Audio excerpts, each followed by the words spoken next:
So the humble mulberry plant, this one's actually a really good one for you to get started with. If you haven't had a hell of a lot of luck with plants in the past, it's not the most forgiving plant in the world, but it is definitely one of the best ones that I have found personally to play around with, experiment.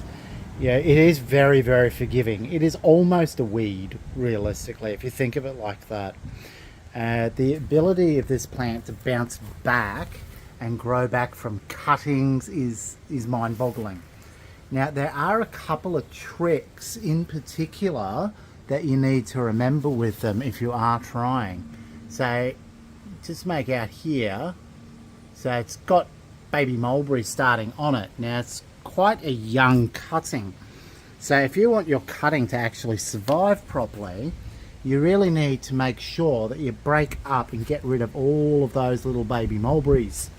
Otherwise, that takes a lot of energy out of the plant, stops it from bouncing back. So if you're repotting, for example, even, don't let it have the mulberries on there, because the additional stress that it has getting used to the repotting process will actually slow it down, because it's putting so much energy into actually making the new berries. A few other things, and I'll take you over and show you another one. I'll stop this here. So this one here is my original plant. It's in quite a large pot. It's probably close to its full height that it's meant to get to. Realistically, if it was actually in the ground, it'd probably get a hell of a lot bigger, to be fair. With this plant, I had a lot of success with it, because the beauty is as you prune them, now there's the correct way to prune them and there's an incorrect way to prune them. Interestingly enough, as long as you make sure that the plant doesn't bleed, which is where there's a lot of sap starting to come out, try to seal the wound wherever you can. Basically, as I said, if you make sure that it's not bleeding and that you sealed the cuts. So sometimes you'll actually do it, you'll find out that it's actually perfectly fine. Sometimes you'll do it and you'll find that the sap's actually coming out. Basically means that you've pruned it at the wrong time of year, in essence. So, do a bit of reading. There's bucket loads of information out there, but as I said, the beauty of this plant is extremely forgiving, particularly the dwarf varieties, as I've found so far. And when you're playing around with them, do most of your experimenting ultimately on the cuttings that you've managed to get to grow back, because if they die, then it's not as big of an issue for you. But my success rate with cuttings on this is a dwarf black mulberry.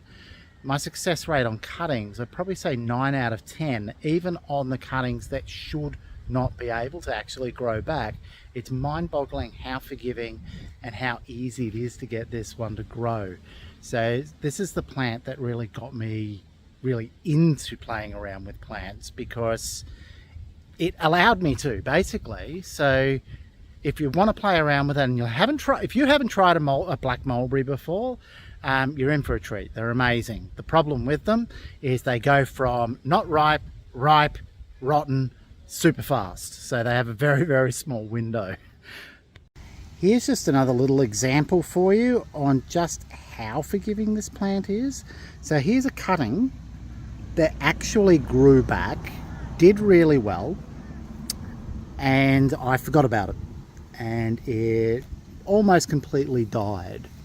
But as you can see, let's try to get in here. From the base of this cutting, it's growing back. So as long as you don't allow it to completely die, throw some water onto it. It looks like it's dead. Give it some water, give it a little bit of tender love and care, and all of a sudden you may find it just comes back. So what I really need to do with this one is basically trim back this so that it can put all of its energy there, and this doesn't end up causing problems, because that's a bit of dead weight there.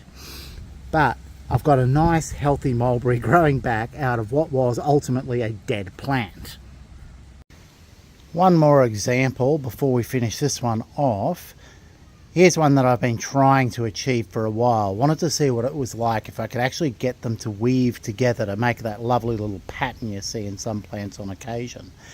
The difficulty is that I would weave them together and hope that they would all take, but I would always have at least one of them didn't. So I finally learned, okay, get them to, take first and then weave them together because they're more likely to survive, which in this case they did.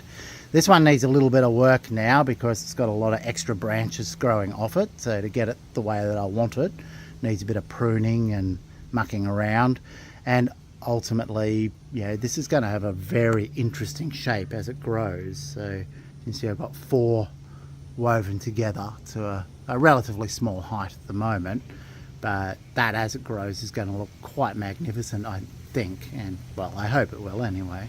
So we can keep you posted with that. That will probably take a year or two before that actually shows up anything of significance, but if you actually stick with me, you'll end up seeing how that actually comes out.